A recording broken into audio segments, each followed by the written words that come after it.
कहले बड़ माया विषय रावण मैया जाने न के ही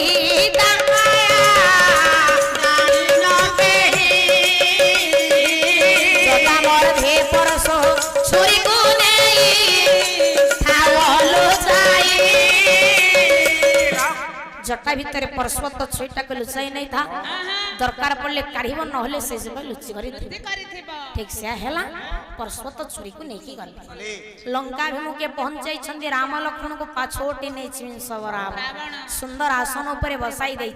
अभिषेक कला सो अभिषेक र ना हैला अशोकाभिषेक अच्छा गंध पुष्प धूप देई प्रणिपात कला प्रणिपात करिबा बेले भाबुछि मु सुनिथिली राम स्वयं ब्रह्म ऐसे ब्रह्म ना मानव आज परीक्षा करिबे नमस्कार करि सारी उठे सारीबा परे उन्मुक्त कला चंद्रहास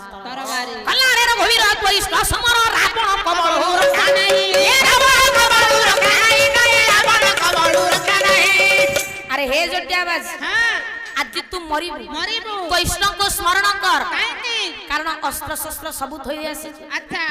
एति बेले लक्ष्मण परस्वत सेटा काढी देले कहले हुसियार सावधान हाथ जो देला रावण कहला ठाकुरे ये किए ए मो सानो भाई लक्ष्मण ए कोन मते छुरी देखौची से तो टिके राजी ताकू जे जहा कहिला संभाली पारे ना प्रभु कहले लक्ष्मण देवरा मना कहिथिल अस्त्र शस्त्र थोई दे आसी मना करथिल आ तू काई धरि कैसे आनिस काहे के से आंप काटिबो बोले धरि कैसे भाई ए रावण बड़ मायाडी ता माया तमे जानि ना हाथ जो रावण कहला ठाकुरे मो सुनिथिल राम स्वयं ब्रह्म तुमे से ब्रह्म ना मानब आज परीक्षा कर खेले बे मु जा देखो छी तुमे मोर से प्रकृत ठाकुर कहले अंतर्यामी तुम्हे अंतरो वासुछि गोह अंतर्यामी तुम्हे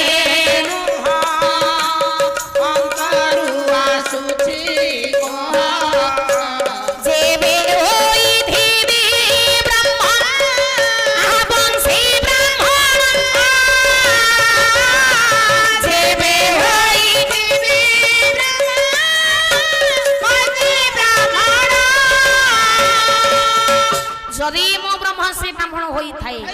पहले देव छी अभिशाप आ भोगी बा तुमे शाप देव छी अभिशाप भोगी बा तुमे शाप हस्त पद छिड़ी जाऊ ओ मो बाणी सोना हस्त पद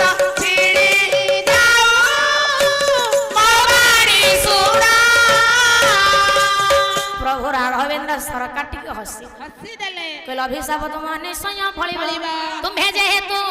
ब्राह्मण आज जदि तुमे अभिशाप देबो हेबो कारण हेबो अभिशाप तुम निश्चय फलप्रद हेबो अच्छा जेहेतु तुमे ब्रह्मवंशी ब्राह्मण हेला आज अभिशाप देउछ केमिति हबो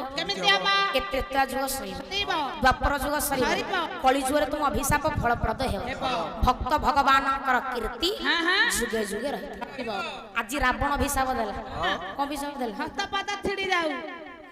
सेइथि बा आज्ञा कली जुग रे मो जगार हाथ पाद नै कान कांकी नै चक्का चक्का आखि ओडिए पता पड़े गला चुटनी सगन पाई नै शौक पाई आ शौक पाई नै माउ को सगरा माछी सुनाती केले तोड़ नहीं दारू देवता कालिया धन भक्त डाकिले नकु हक भाव कालिया धन भक्त डाकिले नकु हक भाव कालिया धन भक्त डाकिले नकु हक भाव कालिया धन श्रीनीला चलर महुर मणि कालिया धन लक्ष्मी शांताणी तुम घरणी कालिया धन लक्ष्मी शांताणी तुम घरणी कालिया धन लक्ष्मी शांताणी तुम घरणी मो कालिया धन ये ओडिया पुअर साहा भरोसा कालिया धन जिनहीन सदा तोपर हे कालिया धन सारी जुगर कथा कली जुगरे मो दारुद्य कालिया शांत भोग करू केमिति सेदिन सत्य जुगरे प्रभु कोन कले ना गजर डाक सुनी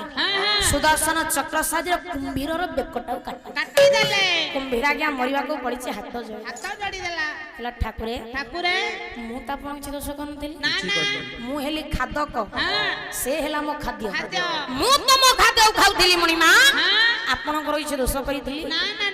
ଆପଣ ବିନା କାରଣରେ ଇଏ ଗଜ ଡାକି ଦେଲା ଯେ ସୁଦର୍ଶନ ଚକ୍ର ସାହାଯ୍ୟ ବେକଟାକୁ କାଟି ଦେଲେ କହିଲେ ମନ ଦୁଃଖ କରୁଛି ରେ କୁମ୍ଭୀର ମନ ଦୁଃଖ କରିବେନି ପ୍ରଭୁ ମନ ଦୁଃଖ କରିନା ଆଉ ତତେ କଥା ଯାଉଛି କଣ କଳି ଯୁଗରେ କୋଉ ଆଉ କାନ ଥିବ ନା କୋଉ ଗଜ ଡାକିଲେ ଆସିବି ତତେ କଥା ଦେଉଛି କଣ ଯେଉଁ ମୁଣ୍ଡକୁ ମୁଁ ତୋର କାଟିଛି ସେଇ ମୁଣ୍ଡକୁ ମକର କୁଣ୍ଡଳ କରି ଲଗେଇବି ତୁ ଆଗେ ଯିବୁ ବୈକୁଣ୍ଠ ଗଜ ପଛେ ଯିବୁ ପ୍ରଭୁ କାହିଁକି କାରଣ ତୁମ ଭକ୍ତର ପଦ ଦେଇ ଦେଇଛୁ ତତେ କଥା ଦେଉଛି କଳି ଯୁଗରେ କୋଉ ଆଉ କାନ ଥିବ ନା କୋଉ ଗଜ ଡାକିଲେ ଆସିବି କଳି ଯୁଗରେ କାନ ନଥିବ ରେ ସେଇଥିପାଇଁ ଜଗାର କାନ ନାହିଁ ପାଦ କାହିଁକି ନାହିଁ ଏଇ ସତ୍ୟ ଯୁଗରେ ବଳି ରାଜା ପଚାରୁଛୁ କହିଲେ ଠାକୁରେ ଆପଣ ମତେ 3 ପାଦ ମୁଁ ଦାନ ମାଗିଲି ମୁଁ କଣ ମନା କଲି ମତେ ବିନା କାରଣରେ ପାଦ ତଳ ପାତାଳକୁ ଚାପିଥିବାର ପ୍ରଭୁ ଅଭିଶାପ ଦଉଛି ସେଇ ପାଦ ଛିଡ଼ି ଯାଉ ତ୍ରେତୟାରେ ଆଜି ରାବଣ ଅଭିଶାପ ଦେଲା କଣ ଅଭିଶାପ ଦେଲା ହସ୍ତପଦ ଛିଡ଼ି ଯାଉ ପ୍ରଭୁ ତଥା ଦେଲେ କରିଦେଲେ ଆଉ କି ଅଭିଶାପ ଦେଲା ବାଳି କିଷ୍କିନ୍ଧା ରାଜ୍ୟର ରାଜା ବାଳି ପ୍ରଭୁ କଣ କଲେ ପ୍ରତ୍ୟକ୍ଷରେ ନ ହେଲେ ମଧ୍ୟ ପରୋକ୍ଷରେ ମଧୁରକୁଣ୍ଡା ଗଛ ପଛ ଗୋଟେ ଲୁଚି ବାଳିକି ଧନୁଷ୍ର ମାରିଦେଲେ ବାଳି ମରିବାକୁ ପଡିଛି ତାକୁ କୋଳରେ ଧରିଛନ୍ତି ପିଲାରେ ବାଳି ଶେଷ ସମୟରେ ତୁ ମତେ ଯାହା ମାଗୁଛୁ ମୁଁ ଦେବି ଠାକୁରେ ଆପଣଙ୍କ କୋଳରେ ମରିବି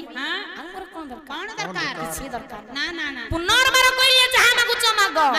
ମୁଁ ଦେବି ଠାକୁରେ ଯୋଡ଼ିଏ ବର ମାଗି କଣ ଗୋଟିଏ ବର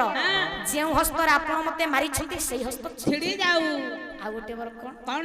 ପ୍ରଭୁ ମୁଁ ହେଉଛି କିଷ୍କିନ୍ଧା ରାଜ୍ୟର ରାଜା ମୋରି ପାଣି ପବନରେ ଯେତେ ବୃକ୍ଷଲତା ସମସ୍ତେ ଗଢା ଇଏ ବୃକ୍ଷରେ କେଡେ ବେଇମାନ କେଡେ ଫୁଲେଇ କେଡେ ଚଗଲି ନିଜ ରାଜ୍ୟର ରାଜାଙ୍କୁ ମାରିବାକୁ ପଛେଇ